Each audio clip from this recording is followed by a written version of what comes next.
नमस्कार, मेरा नाम विनीत त्रिपाठी है और आप नवभारत टाइम्स देख रहे हैं। अडानी ग्रुप के चेयरमैन और देश के दूसरे सबसे अमीर उद्योगपति गौतम अडानी एक बड़ी मुसीबत में घिरते नजर आ रहे हैं। अडानी और 7 अन्य लोगों पर अमेरिका में अरबों डॉलर की रिश्वतखोरी और धोखाधड़ी के आरोप लगे हैं।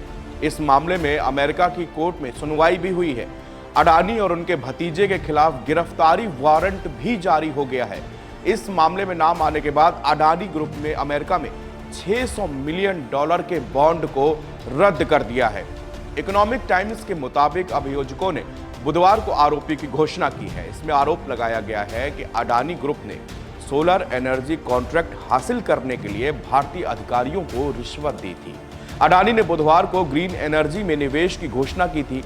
यह घोषणा तब की गई जब कंपनी के अध्यक्ष ने अमेरिकी राष्ट्रपति चुनाव डोनाल्ड ट्रंप को उनकी चुनावी जीत पर बधाई दी। रॉयटर्स के मुताबिक इस रिपोर्ट में कहा गया कि अडानी ने निवेश की घोषणा करते हुए अमेरिकी राष्ट्रपति चुनाव जीतने वाले डोनाल्ड ट्रंप को उनकी चुनावी जीत पर बधाई दी।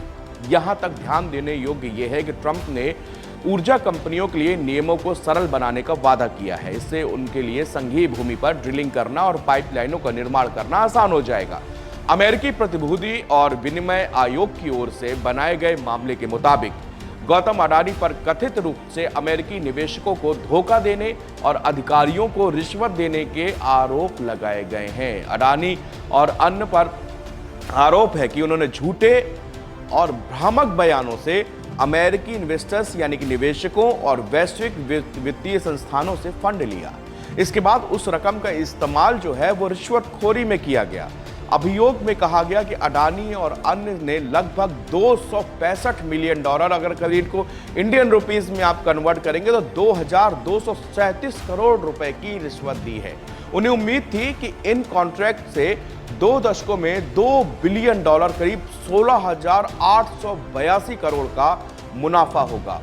अभियोक्ताओं का दावा है कि इस योजना में शामिल कुछ लोगों ने गौतम अडानी को संवर्धित करने के लिए न्यूमेरो यूनो और द बिग मैन जैसे कोड नेम्स का भी इस्तेमाल किया। मैं दोबारा इन कोड नेम्स को आपको बताना चाहता हूं। ये जो 2 कोड हैं, इनको गौतम अडानी को संदर्भित करने के लिए, यानी उनको बोलने के लिए ये कोड इस्तेमाल किया गया, जिसका नाम है एक न्यूमेरो यूनो और दूसरा द बिग मैन। जैसे ये कोड का नाम वो उसमें इस्तेमाल किया गया है। अभियोग में यह भी आरोप लगाया गया है कि अडानी और उनके भतीजे सागर अडानी और एक अन्य कार्यकारी विनीत जैन ने अडानी ग्रीन एनर्जी के लिए $3 बिलियन से अधिक के लोन और बॉन्ड हासिल करने के लिए ऋणदाताओं और निवेशकों से रिश्वत की बात छिपाई।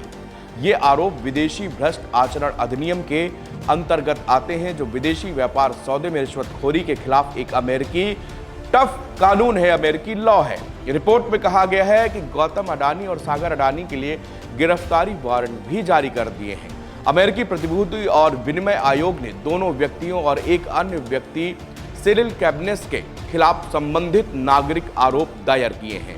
हालांकि अमेरिकी सरकार ने अभी तक अडानी और अन्य व्यक्तियों के खिलाफ विशिष्ट आरोपों के बारे में पूरी जानकारी उपलब्ध नहीं कराई है। अभियोग के इस खबर की कुछ घंटे पहले अडानी ग्रुप के एक इकाई ने $600 मिलियन की पेशकश के लिए अमेरिकी कॉर्पोरेट बॉन्ड बाजार में प्रवेश किया। इस पेशकश को 3 गुना से अधिक ओवर सब्सक्राइब किया गया। बाद में इन बॉन्ड को बेच के रद्द भी कर दिया गया। अडानी ने 1 महीने पहले भी इसी तरह की पेशकश की थी। हालांकि ब्लूमबर्ग की एक रिपोर्ट के मुताबिक मूल्य निर्धारण को लेकर निवेशकों के विरोध के बाद उस पेशकश को भी स्थगित करना पड़ा था।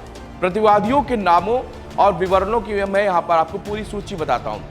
अमेरिकी अटॉर्नी कार्यालय न्यूयॉर्क के मुताबिक रिश्वतखोरी और धोखाधड़ी के मामले में कौन कौन लोग शामिल हैं। पहला नाम है गौतम एस अडानी, उम्र 62 साल, भारत। सागर एस अडानी, जो कि उनके भतीजे, उम्र 30 साल, भारत।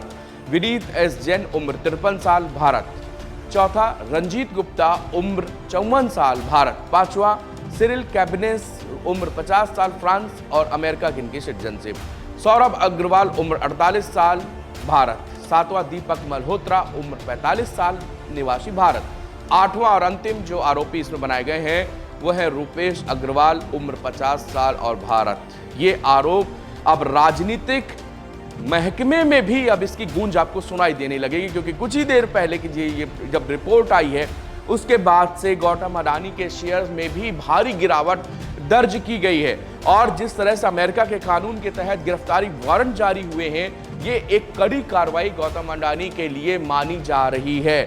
अब इस पे देखना है कि आगे इस पर और क्या कार्रवाई हो सकती है। लेकिन भारत की राजनीति में हमेशा से अडानी सुर्खियों में रहते हैं, विपक्षियों के निशाने में रहते हैं, राहुल गांधी के निशाने पर रहते हैं। इस रिपोर्ट के आने के बाद में अब बेशक इस रिपोर्ट में आगे क्या होता है, लेकिन अभी के लिए फिलहाल भारत की राजनीति में एक बड़ी हलचल इस रिपोर्ट से होने वाली है।